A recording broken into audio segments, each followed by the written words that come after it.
Hello, everyone. I'm extremely delighted and excited to host today's 82nd author interaction under Trends Literature series, which has been our passionate endeavor, which we started around a year and a half back. Hello, everyone. I'm extremely delighted and excited to host today's 82nd. Our passionate endeavor, which we started around. Delighted and excited to host today's 82nd.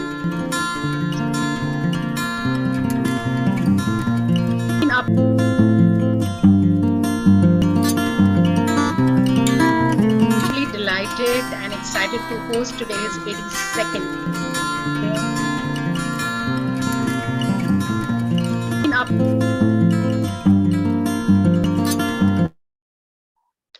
Hello, everyone. As I just mentioned, I'm extremely delighted and excited to host Mr. Aloke Lal and Maanas Lal today on our forum. It is such an honor to have you both with us, Alokji and Maanas. Thank you. The honor is ours. Thank you. And I'd like to introduce Mr. Aloke Lal. He's such an illustrious guest with us today. He's the former IPS officer, ex-Director General of Police, and best-selling author of very, very popular book, The Barabanki Narcos, busting India's most notorious drug cartel. He has, in fact, helmed several challenging assignments in the crime-infested belts of Kanpur, Lucknow, Shahjahanpur, among others, and he's been really awarded 2 President's Medal for his illustrious career. So it's such an honor to have you with us, Alokji. Thank you. Thank you. We are equally honored to have the co-author of this book, Maanas Lal, who is, I must say, totally an accomplished personality. He's a photographer, he's a painter, he's a digital artist, and which I discovered only very recently, he's a very accomplished musician. And he's a prolific writer. He's written hundreds of articles. So welcome Alokji and Maanas on our platform today to discuss Murder in the Bylanes, which has been published by Bloomsbury. And I must say it's a riveting read and a gripping account of how a demoralized and broken police force reduced to being a bystander in pockets where criminals controlled localities was asked to maintain order. So as Alokji and Maanas say that it is a reminder of how communal disharmony can tear apart our social fabric. I'd like to delve into my conversation immediately. And I also like to quote Mr. Stephen Alter, who's the famous author of fiction and non-fiction books, when he says that you too have written a gripping tale that takes us beyond the media headlines and brings the tension and turmoil alive with very, very hard-hitting prose. Alokji, I'd like to begin with you. So was it easy for you to recount your experience of Kanpur's, rather India's most volatile city, Kanpur, when you were posted there, post the demolition of Babri Masjid? Are you asking about the experience of? Yes, I mean, how was it recounting it after so many years? I know you went through so much and those were really troubled times and you were there policing the most volatile city in India. Thank you, Neeta, for calling us here to talk to you. It's quite an honor, big honor for us. Talking of the times of which you have mentioned, yes, those times have always lived with me because those are experiences you cannot forget even if you want to. Recounting them was to be done someday. I'm glad I did it now. I'm so glad I did it with Maanas. So very right.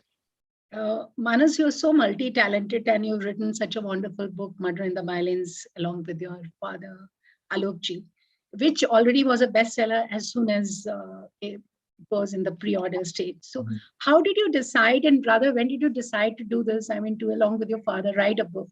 And I'm sure there are many more coming. So the one advantage of having the cop-artist combination in a father is that apart from being an artist, a writer and a painter, he's also somebody who has a lot of stories to tell. Yes. And while he was writing the Barabanki Narcos, there were a lot of inputs I gave him which he found useful. And so I think the idea initially came from him, that let us co-author the next one. And then that journey is now going to continue for a while, it seems, because we had a great time working on the book together. And fortunately, I think we have different strengths as writers. So, there are certain things which he recounts better, particularly, police procedure and the actual nature of events. And sometimes when it comes into talking about relationships, emotions, the history of a place, that is where some of my contributions come in. So it's in a way a perfect marriage of father and son. I think that's the appropriate term for Valentine's Day. But yes, so he is pretty much my Valentine when it comes to writing, and we are having a lot of fun doing these books together. One of the comments that just went on Facebook was murder on Valentine's Day cannot get better. But, Manas, I'd like to ask you one thing, because you're already, I would say, somebody who does these romantic songs like Chansi Mehbooba and all. I would have expected you to write perhaps a romantic book. I'm telling you this on a Valentine's Day. So how come crime, So are we expecting a romantic book also from you? I think all my romance has gone into my music. So maybe that is why the criminal side of me comes out in my writing. But on a serious note, I think we had a very important story to tell. And I am also not just somebody who feels for, the people I love, romantically or otherwise, but I am also somebody who feels for society. And I think this book was extremely important when it came to talking about the wounds of society in general. So therefore, when the subject is so important, I think it trumps every other kind of genre. If you're so convinced about what you are going to do or what you're going to write, then that makes a lot of difference. And in this case, that is the one thing which stood out. I believed in this book right from the outset. And fortunately, my belief was also shared by our literary agent, the Book Bakers. And then, see, I'll tell you one thing. Since he has been a cop and he has seen a lot of things in life, he doesn't feel like any story is gripping enough to be told. So to make him feel like, no, this is a story which people will enjoy and people don't usually experience these things is difficult. So maybe that is also a contribution. So I'm also co-author because I make him believe in his own stories. Yes, in that respect, I'm very thankful to my son, because he keeps telling me that, yes, this is something people will like to hear about. This is something which is special. Here is something which is sensational.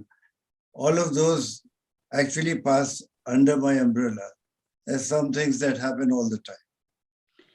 So very right. And it is very important to document the experiences like that. And I'm really happy that you both are have written it together, and Manas pushed you into this. And it's kind of a treasure for all of us to go through it. And it's such a fast read. I really finished it in one reading because it was so gripping. Alokji, coming to you and the book and Kanpur again, but how did you react when the congratulations over being posted as deputy IG of Kanpur came with a warning? I mean, everybody was warning against it. Rather, they were giving you a warning. Yes, you are the IG of Kanpur, but there's so much going on there. So how did you react? I know you were the super cop, but then there were some feelings which would have gone into your mind at that moment of time when you were posted there. Neeta, I must share that a posting to Kanpur as DIG was always considered to be a coveted one. So there were many colleagues who would have liked to be in my chair. But the times were such that situation had to be handled in a very different way. It was not a pleasure posting, it was more of a challenge posting. In any case, most of police work is challenging. But in those times, immediately after the demolition of the mosque, things were a little more difficult. So one of my senior colleagues in the IPS told me that, yes, you're going to one of those postings where most of us would give our right hand to be, but then you have to be cautious, things are not good there. Also right. And you, I think, always have had very challenging positions. I mean, even Barabanki. And though you always wanted to be an IPS, I read somewhere that you're an MTech from IIT Roorkee, but IPS was always your dream, even much ahead of IAS, as you said. But Manas, you were just 3 years old when your father was posted to Kanpur, and you saw all that happening. You were as young as 3 years, but do you still remember what was going on there? Do you have some impression of the time that you went through? Yeah, I think as you grow older, sometimes you reflect more on what was actually happening when you were younger. So I did recall a lot of things, but I think I put them into a certain perspective only in the recent years in life. I became friends with uh, the daughter of somebody who used to work at our place. Yes. She has been mentioned in the book also. Yeah. And at that time, a close friend who belonged to quote unquote a different strata of society was seen very differently. But my memories actually revolve around that wonderful friendship. And as luck would have it, we charted very different courses in life. But then again, the other memory I had was, and which I vividly remember, to be on the banks of the Ganga, the way it overlooks the way the campus, the DIG's residence overlooks the river. It's one of those most incredible memories.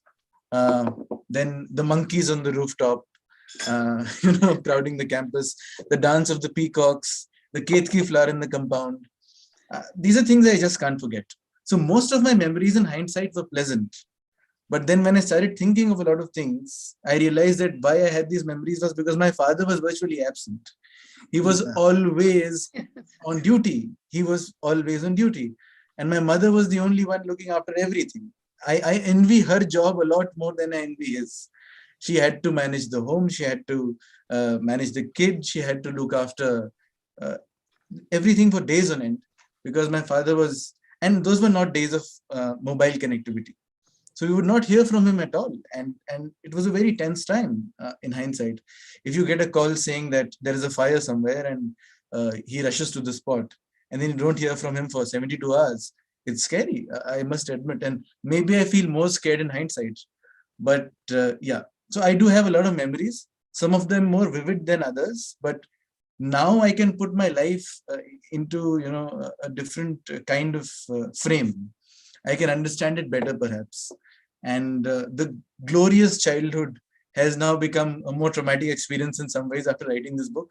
But it's okay to, relive those feelings. And I think the Barabanki Narcos helped in a sense because, that was from the initial part of his career. But I understood the kind of challenges he was facing. So I'm glad this was not his first book. Otherwise, I do not think I could have made a contribution as significant as I have done in this one. And I think 1984, when he was posted in Barabanki, that was one of his first postings, right?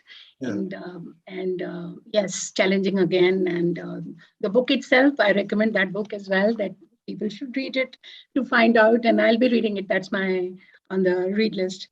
Your one of the statements, Alokji, sums up your duty towards your job so seriously. And as just Manas said, that most of the time, sometimes when things were happening, you were not around. You said that you attended to the wounds of the society while Manas had his mother to heal his. Yes, I remember that quote very vividly. Yeah, it was literally so, actually, on a couple of occasions, not just in this posting. In other postings also, Manas got hurt while doing something or the other. As a young child, your activities can be sometimes rather wild, if I may say so. But then his injuries came to be known to me much later when I came back home, because I was not there to really look after him when he needed me in those occasions. Yeah, you were a very, very committed IPS officer, I must say.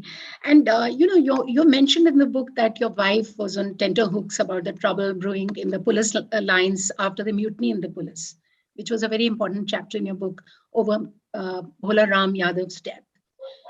I'm sure there would have been several incidents in your life similar to these that I've just mentioned, or a lot of other volatile ones.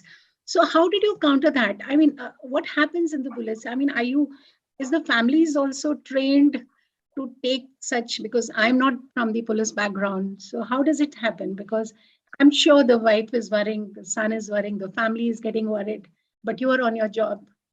You have to be there tending to other people. How does it happen? I must make it quite clear that that kind of happening, which I've described in the chapter you have mentioned, the mutiny. Yes. It doesn't happen often. That was really Very rare thing. And it was very unfortunate also. Yes. Having said this, otherwise, yes, families remain on tenterhooks, and there are very good reasons for that. Actually, I had made a policy right in the beginning of my career that I'll not share my travails with my family. Mostly I'll keep them to myself. And actually, sometimes my wife also is surprised that these things happened. When I had not told her then, and they went into the chapters which were long back closed in a way.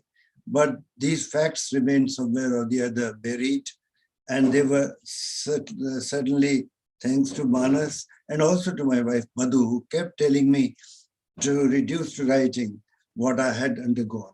So many of these facts were not known to them. Yet whatever came to be known to them, trickling through a lot of people, coming in the newspapers sometimes or otherwise, when this knowledge was brought to them, they had a very good reason to feel troubled. And they were troubled, I'm sure. But then the other part of it is that I'm sure you become used to happenings around you. For instance, when I saw the very first dead body as a police officer, it was something of a very unusual sight for me. But over the years in the police, I must have seen hundreds of dead bodies, and in different stages of mutilation, in different stages of looking ugly, because dead bodies do not remain beautiful. So these things happened with me all the time. So later in my career, I had become used to these things. So this is what I feel must be happening with families also, that they accept that, yes, this is the kind of life the husband or the father would be leading. Yeah, so right. And I particularly remember the incident of Kala Bacha. That can take off anybody who, even if you're so brave, it can just take you off to another tangent. Manas, you've said in the acknowledgement that your mother's memory is often the bridge that connects one island of thought to another. So tell us about her contribution to this book, to maybe stringing together the various episodes. Her contribution has been immense in every which way, apart from the obvious contribution of emotional support. I think one thing which she does very well is she helps us connect some dots, because he was perpetually on duty, as we had just discussed. And there is a lot which is happening at the home front. And when you're writing a book, when you're sending out an experience to a reader, that reader needs to connect with all the characters in the book. And I think you often need to get that perspective. And she remembers some names which he doesn't remember. She remembers some characters because she has seen them differently.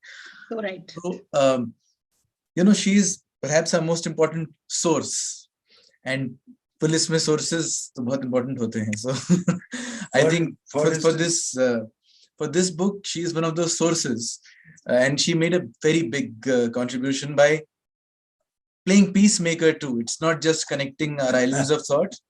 We often disagree when it comes to the content of chapters, and the flow of the book is something we had several arguments on, and those arguments can get very out of hand. So the presence of my mother and her calming influence really helped. He has mentioned that some of the characters which I would have forgotten, and she brought them back to memory. One of them is the cocket. There's a whole chapter not devoted to the cocket. See, only the ladies can remember that. Exactly, and that is the kind of Kangana Mishra, right? Kangana. Yes, absolutely, Kangana Mishra. And even in the previous book, in Barabanki, one of the strongest characters in that book was from my mother's memory. So, her contribution is immense.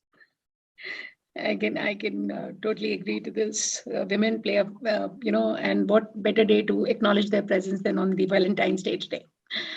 So Alokji, you've quoted Abhijit Naskar in the book saying that violence cannot be a religion and true religion cannot be violent. So how far your thoughts resonate on this statement? And you mentioned that quite extensively in the epilogue of the book. Yeah, I think religion basically teaches us the way to live. And the way to live has got to tell us that peace is the best thing that can happen to you in life. And to remain peaceful, religion is one of the vehicles for being taken on that journey.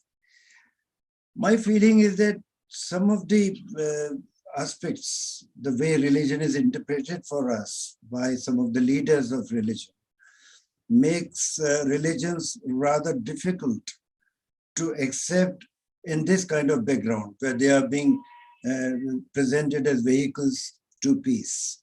So I think there is a very good reason to accept what Naskar has said, that religions must tell you how to live peacefully with others who are following other faiths. It's fine that they are following other faiths, but wherever this goes wrong, we have that trouble in society about which India has been one of the on the receiving end for a very long time. So I agree with Naskar, what he says. Your thoughts on it, Maanas? Okay, well, my thoughts on it are pretty clear, I think, in the book also. But Yes. what I do feel is that inherently the space for people who believe in religion or otherwise needs to be a space of free expression, needs to be a space of pluralism, needs to be a space of equal existence. And where I feel a lot of trouble brews is that the fault lines which are not otherwise existing in, say, the text of a religion are created through propaganda. And this propaganda particularly picks up when it comes to gaining political mileage. So unfortunately, the fissures which we see in society today are largely because of, as he said, misinterpretations of what may have been said by someone, or what the way something is presented.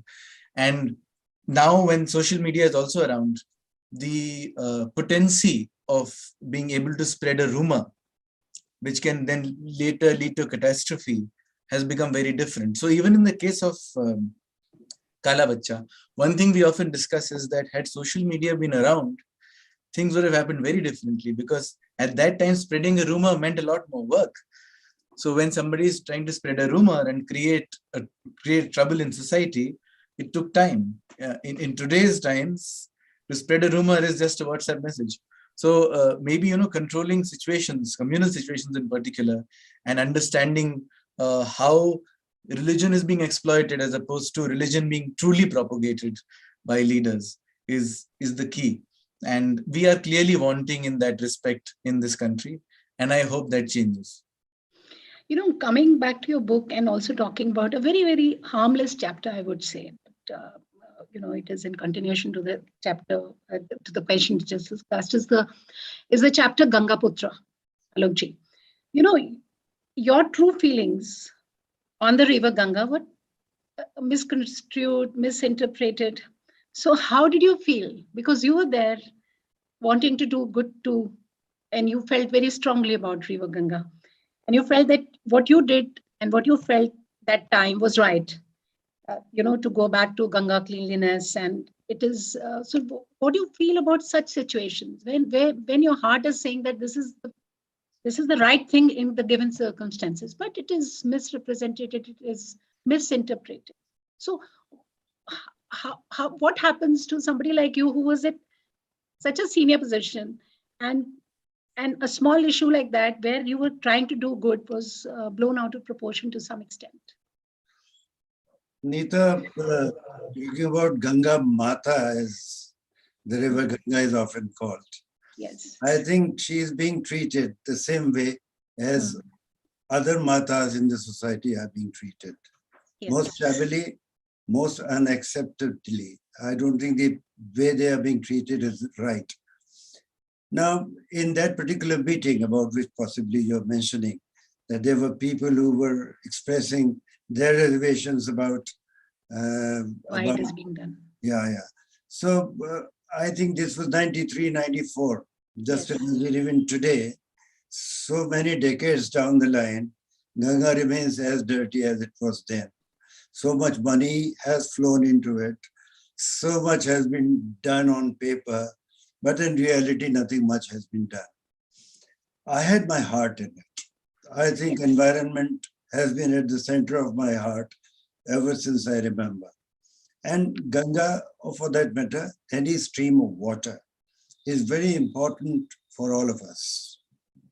Especially when you attach so much importance to a particular river like Ganga, you call it Mata, then possibly our attitudes have to be more reverential, not just reverential, but very committed to keeping it clean, to keeping it good for us. What is happening beyond a point? Let's say in Kanpur, we have those tanneries. So beyond the tanneries, the water becomes so terribly bad. I'm not getting the word which I would like to use, polluted, or the effluents of those industries are making water unfit for human consumption, unfit for using it for the purpose of irrigation, actually unfit for most of the purposes for which a river is there.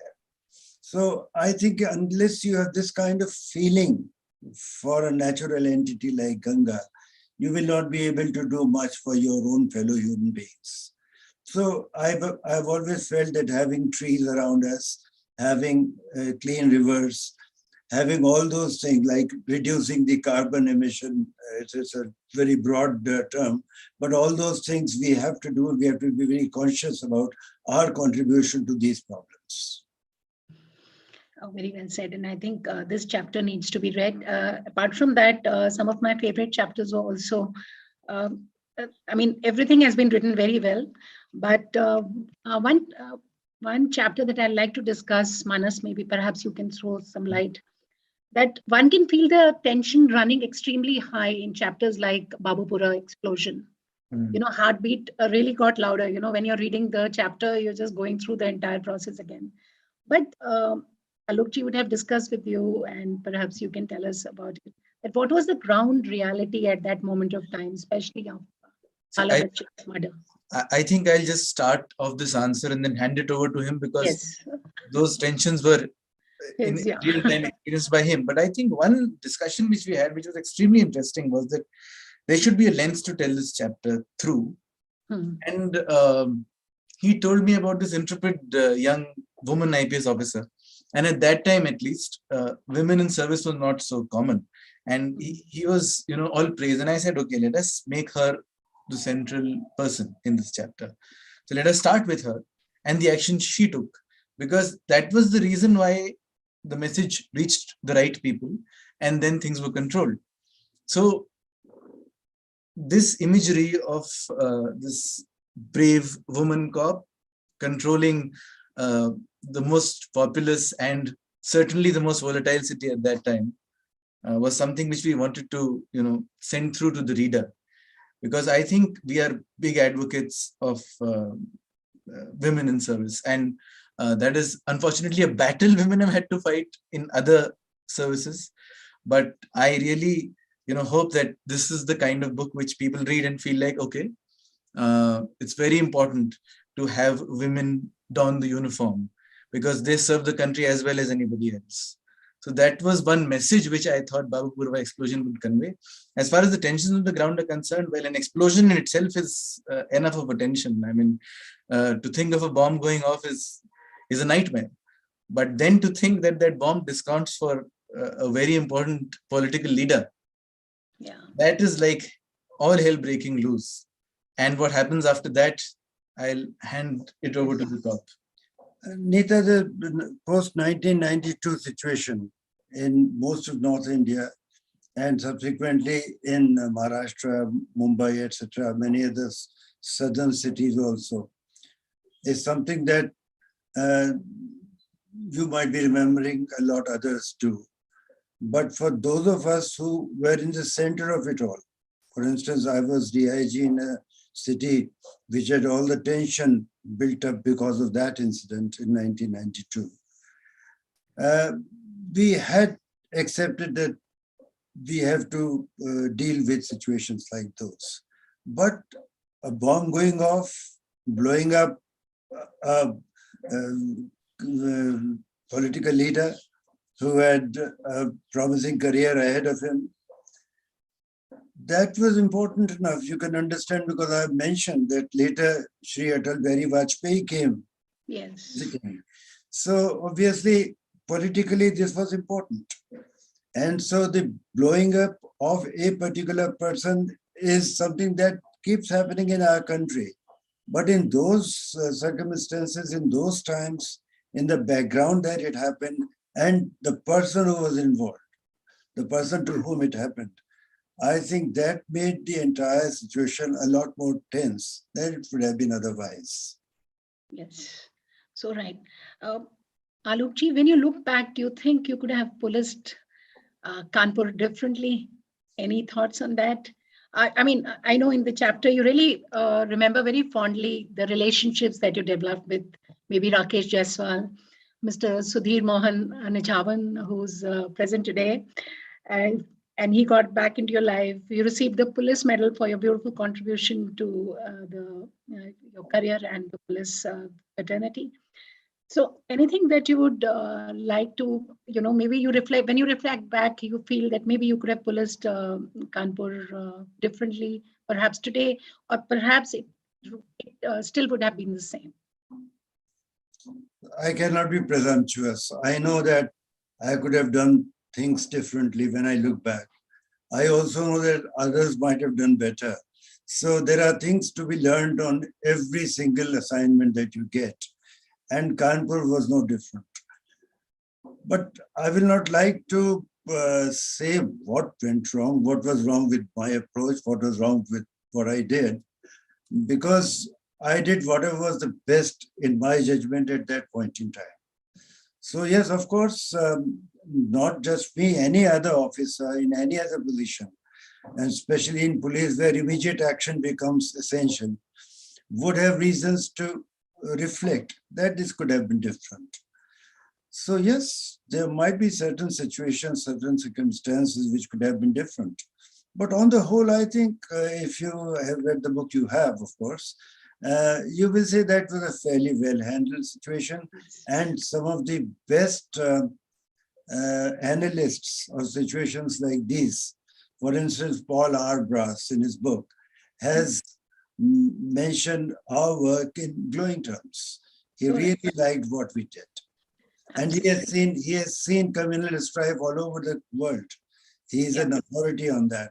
So if he says that we did well, I have to say, yes, sir. Thank you very much. So very right. And Maanas, before I move on to my interactive round, any special thoughts from your side? I don't know. I mean, I don't know if I can ever classify my thoughts as special, but I certainly do have some thoughts. One is that he could have policed the city a little differently because I would have not had this scar on my nose then. You fell down. I know it is mentioned. No, not only did I fall down, he was not there. The right kind of medical attention, then maybe this scar would not have been around. Of course, I don't mind it now, and some people, say it's a magical scar and it brings good luck. So, okay, a lot of water has flown under the bridge since.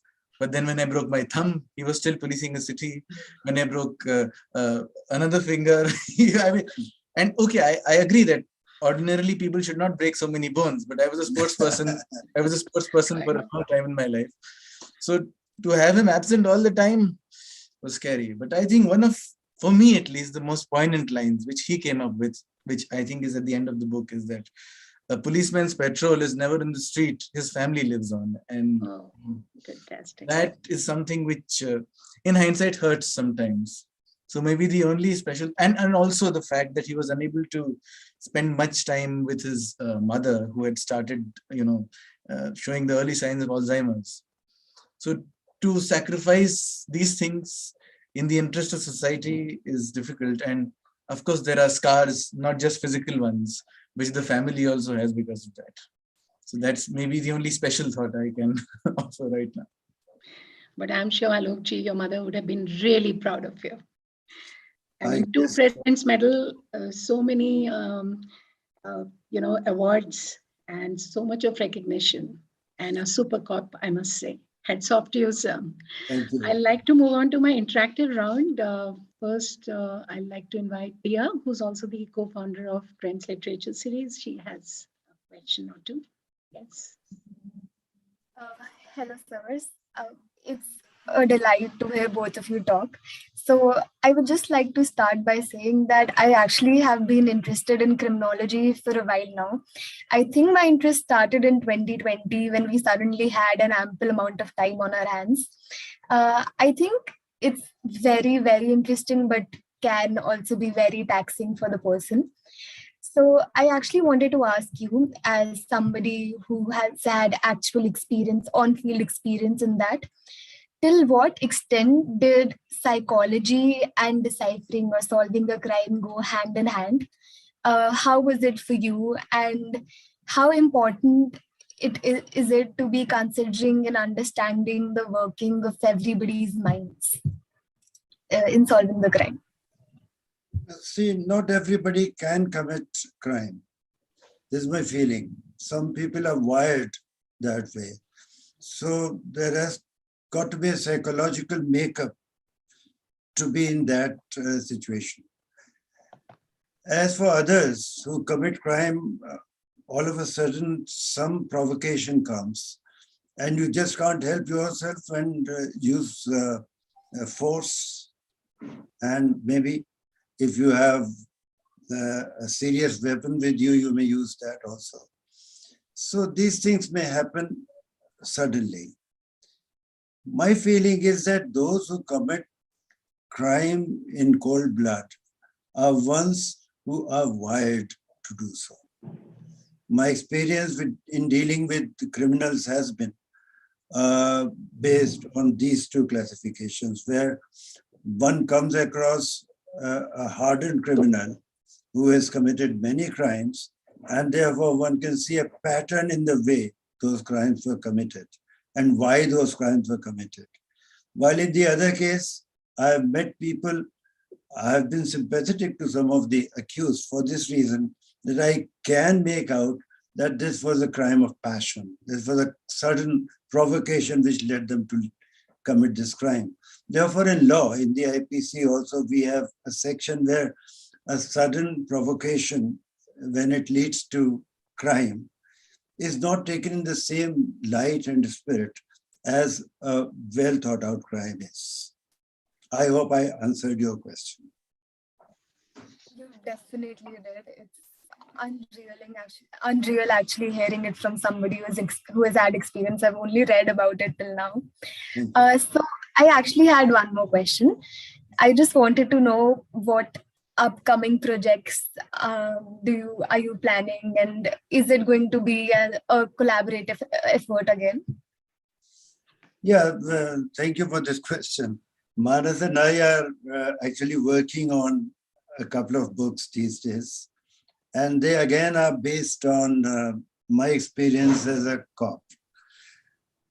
However, we are doing our individual books also, and so we are busy people right now writing books. Yes. But then the good thing is that my son and I are collaborating in some of the books which have to do with my experiences as a police officer. So thanks to our literary agency, the Book Bakers, we have been able to get through to a lot of publishers. So there are books in the pipeline. There is a book I am writing on bullying, which is being written exclusively by me. And then there are, of course, projects he's working on alone. So we'll also co-author books, and then we'll also write our own things. So, and also, of course, we also write columns often. So the writing continues in one way or the other. That is very Great. There's a question by Baswar Mukherjee, and she says that you have written on true crime. So any plans for penning in a different genre? I think you more or less answered. Bhaswarda, thank you for joining. So glad to have you here. And as far as, yes, I already answered that question. So I'm working on a book on bullying, and your plans? Actually, we are together also writing a fictional crime. Now, this is about something very interesting and something very important. And I must confess that when you write fiction, some realities creep into it. And when you write realities, some fiction also manages to find its way in. So when we write fiction, it will also be supported by some facts, some actual things that happened. Fantastic. Now we have Vijay Shankar. He's the lawyer at Delhi High Court and Supreme Court, Hello, and Vijay. he's interested in history and literature. Yes, Mr. Vijay Shankar, please. Good evening, sirs. Good evening. Many, Hi. many congratulations on your book. Thank you.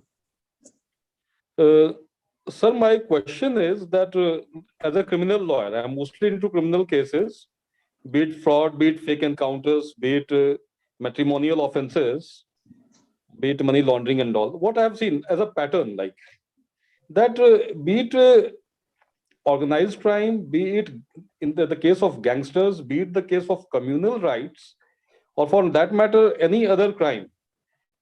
Normally, the police as well as the politicians who give patronage to such elements, they get away.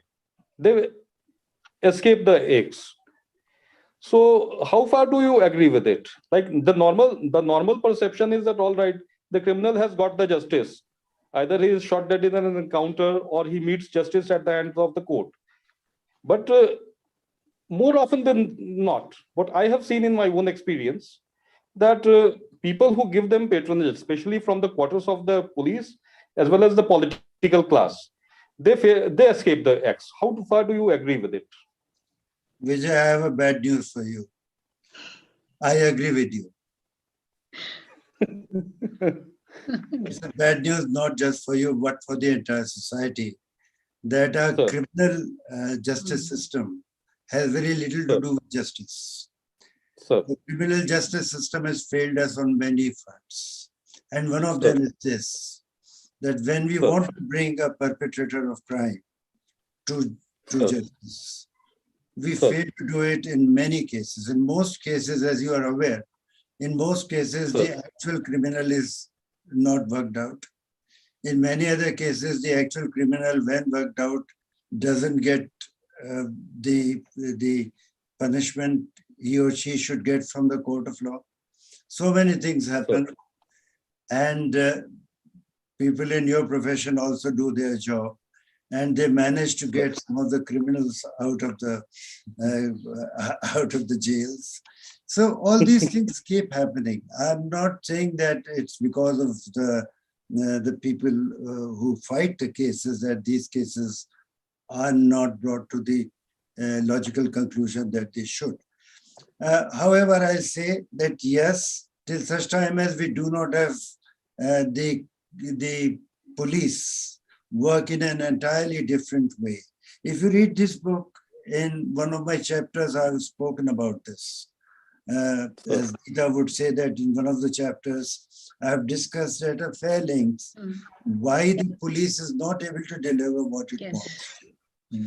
And if I say I can put a lot of blame on the politicians, but there are other factors also, not just the politicians.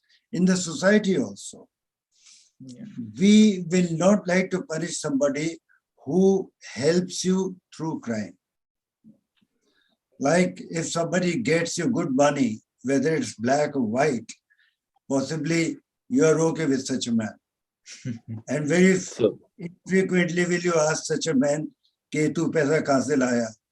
Agar beimani ka hai to main tujhe band kara dunga." This does not happen in our society.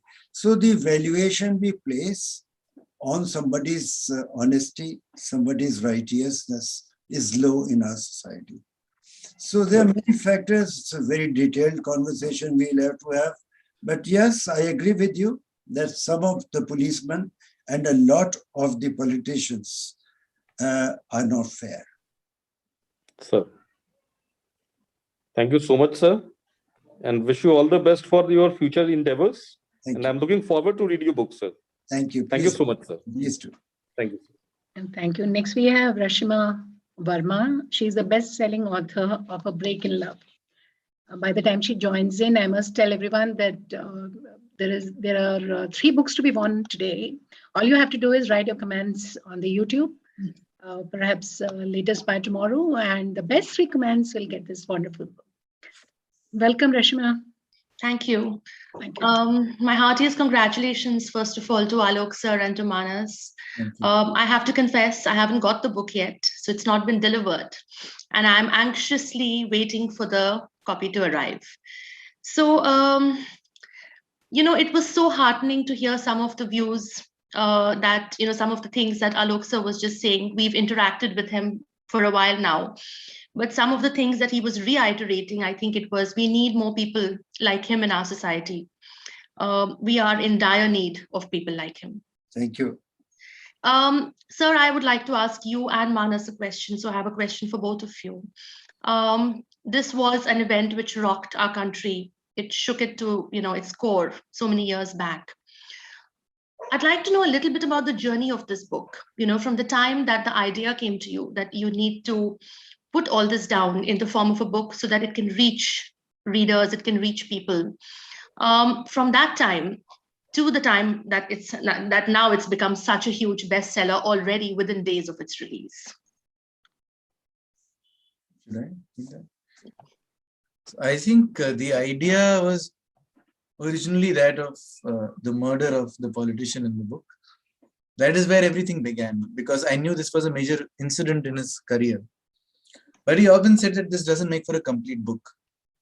And I think the circumstances surrounding that, which now form actually the fulcrum of the book, and the wounds of society at large, and the shadow of the demolition of the Babri Masjid, and then what happened after that, and how different political outfits played their infamous roles in creating what they did of Kanpur then. Formed this book ultimately. I think that is the cushion which was given to what would have otherwise been just a murder mystery. And one of the things both of us were very clear on is that we are not trying to write a pure thriller. We do not want to write a thriller. We wanted to write a book which delivers a strong message too, and doesn't just give you answers, but also asks a lot of pertinent questions. So we kept trying to build on the idea of literally taking the reader's sleep away and giving them something to think about, of how we all have in a way contributed to what society is today. So, yeah. Rashima, actually, you asked a very pertinent question, and part of it was earlier answered in another question. How it is that these books are being written so many years after they have happened. Actually, as I was saying earlier, that many of the things that happened in my life, I did not classify them as sensational or very special or things to be told. I thought they appeared in the newspaper, so a lot of people did read them about them. But newspapers diminish, they go away, and a lot of these memories are also faded away. So I think it was a good idea coming from my dear son and my dear wife. Both of them were after me that I should reduce them to writing. And as Neeta earlier mentioned, this kind of documentation is very useful for future also. So in this book, what happened was that this one incident of which Maanas has spoken, that blast, which led to the death of Kala Bacha, around it, there were a lot of things which I thought had a lot of importance in the context of how things should be managed in the society. So once you read the book, you'll know why I say so. And I think I may be presumptuous, but if this book is read by young police officers, they will learn something out of it. They will also know how a major catastrophe can be averted. So I think this is a book which will serve that purpose as well.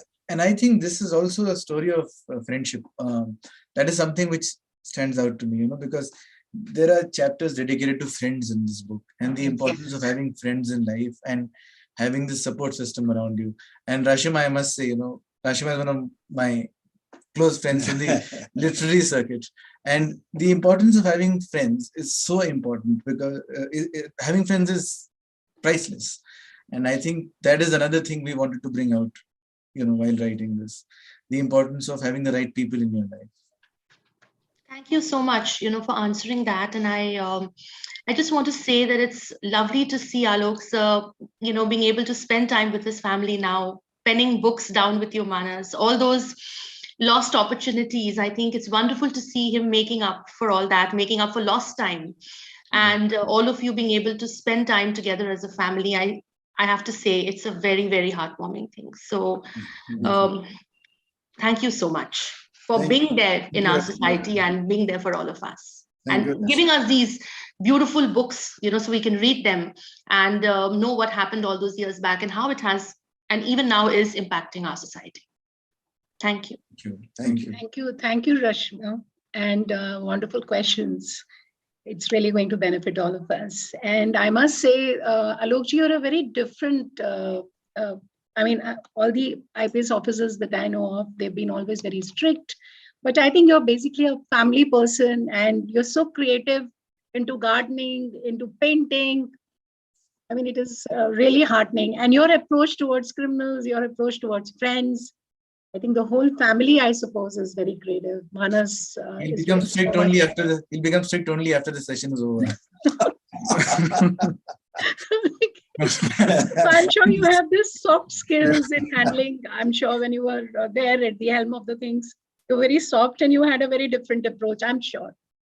Yeah, So, no, absolutely, absolutely right. I'm just kidding. He's a darling. Next, we have James Peters. He's an eminent earth scientist and one of world's foremost experts on collapsed methane. Welcome, Mr. Peters. Please switch on your video.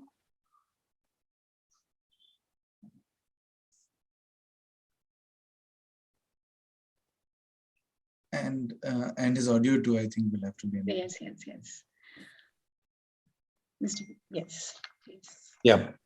Welcome, Mr. Peters. Such Thank an you. honor to have you with us today. Thank you. I've known Aloke for the last 50 odd years. Yeah. It's been a long, long time. We're together in IIT Roorkee. Yeah. He's answered most of the questions because the first time I read about him, after he joined joined the police, the IPS, was way back in 1984 or 85. I don't recollect exactly, when he was literally booted out of Barabanki for his very famous activities there, catching the criminals and other things. And then subsequently, I read that book, I think 2 years back, it was published. One thing I found, Alok has depended a lot on informal, very informal informants. Like, for example, this book. I have not read the complete book, but I've come up to Sudhir's associates like Rais Ahmad and the other guy, I'm forgetting the name. Rakesh. Anil. Yeah. Anil. They used to inform. And earlier in the Barabanki Narcos also, he picked up very informal people to give him all the, I wouldn't call it underground news, but at least news, at least what's happening in areas. Now look, tell me, did you continue with this trend of yours? The informants, as I'd call it, informal informants? Are you talking about the post-retirement life or during the work? No. I'm talking about during this thing. Post-retirement, I know. It's already 10 years now, yeah. James, I must tell you that we have some very well-established informants in all police setups. Yep. But over the years, they become a bit too professional at times. So one needs to have informal people coming and telling you what they see around them. And my dependence on them became stronger after the Barabanki experiences. So I think I will recommend to all young IPS officers, all officers of the government, to depend a lot on society in general. And there will always be some people who will be very good, very dependable when they bring information. Okay. I have not yet completed the book. I got it day before yesterday and I, sort of kept Sunday to myself. So I have not completed it. But yeah, I know Sudhir has played a very major role in all this Kanpur activities here. Sudhir is with us. I'm sure Sudhir would like to say something. Sudhir Nijawan. Yes, he's there. Yeah, he has come. Mr. Sudhir, will you like to please switch on your video? You have a very, very important role in the book. I read about it. He might have a very important role in the book, but I'm not so sure about his tech expertise, Neeta. He's here. He's here. Yeah, we have. Yes. Dear, please unmute him. I have asked. I think he might be facing some network issues since we can't see his video. He's got some network issues. Yeah, he's unable to switch on his. Yeah, there's some trouble there. So, Okay. So any last thoughts, Manas? In the meantime, we'll wait for him to switch on his video if he's able to. last thoughts on the book and yes. Oh, there he There is. he is. Yes. Sudhirji. I think. Oh, anyways. Yeah. Okay. So, well, last thoughts first. Thank you so much, Neetaji, for inviting us. This has been a wonderful session. And I'm so glad you read the book so comprehensively. That makes me feel very happy and proud as a writer. The other thing is this book has been one of the highlights of my life, because had you told me 5 years back that I would be co-authoring a book with my father, that too for Bloomsbury, and it'll do so well, I mean, that is a dream come true. I can't even imagine this has happened. So to be sitting in the same frame as him talking about, our book. We can have, yes, we can have a picture together. Yes, this is good. Incredible. I mean, I don't know what to say. So my last thoughts are this, that the reason this story has been told is because we think it's a very important story to tell. It's not just a thriller or a mystery or something to unravel. It is a story of a person. It is a story of the circumstances surrounding him. And it is the story of society. And it is the story of how what plagued us then in many ways continues to plague us now, and why we must ask the most important questions at all times. So this is a story which will always remain close to my heart. And this is one of the most fruitful associations I have had with my own father. So that in itself is incredible. And we have done quite a bit together. We have painted together. We have jammed in music. But I think this is a highlight. And Alokji, can we have a last word from you before we switch off or close the session? Yeah, this book is the first one that I'm co-authoring with my son. Many Maanas. more to come. Yes. I hope so. And we are already, as I said earlier, we were working on some others. I do hope that this book and the books that I write subsequently will help the society in general to understand how to deal with problems that surround us. I also hope, maybe this is too big a hope, that there will be some introspection among the politicians, Yes. introspection as to their contribution to the mess that we are in. So I do hope that this book will help in that. And I'm glad that Maanas mentioned that this is not a book, a narrow objective book of bringing to light a crime. This is to talk about what ails the society, what are the things that are surrounding us which lead to all these disputes and problems that we have to face all the time. I do hope that this book will serve its purpose that way. Thank you very much, Neeta, for having us here. Thank you. Thank you, Alokji and Maanas. I really want to say you have been doing a wonderful job, and to all those listening, please do subscribe to Trends Literature Series. It's a very fine channel, and they have literally, I mean, before us, hosted some of the biggest names in Indian literature. So to be in that list is a matter of it's a great privilege indeed. Thank you, Alok ji and Manas, for such an engrossing and engaging conversation. And I wish you all the luck for this Thank you. amazing, gripping book, So much. Murder in the Bylanes, and Life and Death in the Divided City.